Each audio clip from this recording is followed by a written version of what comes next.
Now at 6, a jury siding with a student who was forced to endure a nightmare at school at the hands of a teacher she trusted. I feel like he should have been punished more. Tonight, in her own words, the alarming attack.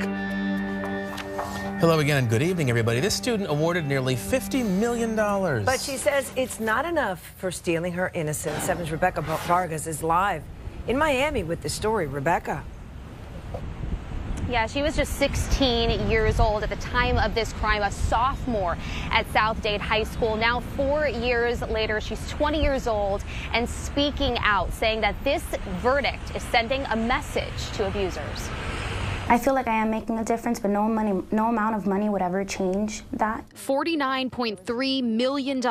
That's how much a jury has awarded this brave 20-year-old woman, a victim of rape at just 16 years old by her South-Dade High School math teacher. Being young and being put in that position, I felt as if I was against a 32-year-old that obviously had more power and people would believe him over me, and I didn't stand a chance. But fortunately, someone did listen, and her voice has been heard. Well, the message this sends is it's not just in Washington, and it's not just in Hollywood, and it's not just in the corridors of big corporations, but abuse of power, especially sexual abuse of power, occurs everywhere. Back in 2014, 32-year-old Bresniel Jansen was arrested and booked on charges of having committed a sexual act with a child, solicitation, and electronic transmissions that are harmful to minors. Mr. Jansen, please come take a seat in the box.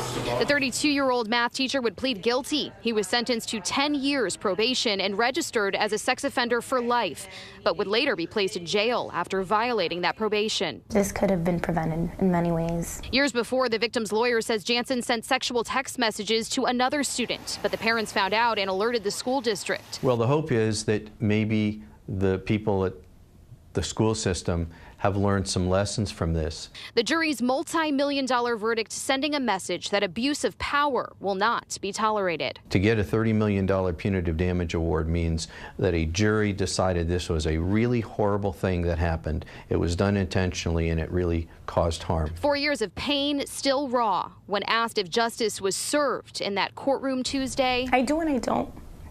I feel like he should have been punished more. 10 years can pass by and he can do whatever he wants to do. well, for the rest of his life, Jansen will have to pay that amount. And as for the client, she now lives in fear, according to her lawyer, because Jansen is no longer in jail. Live in Brickell, I'm Rebecca Vargas, 7 News.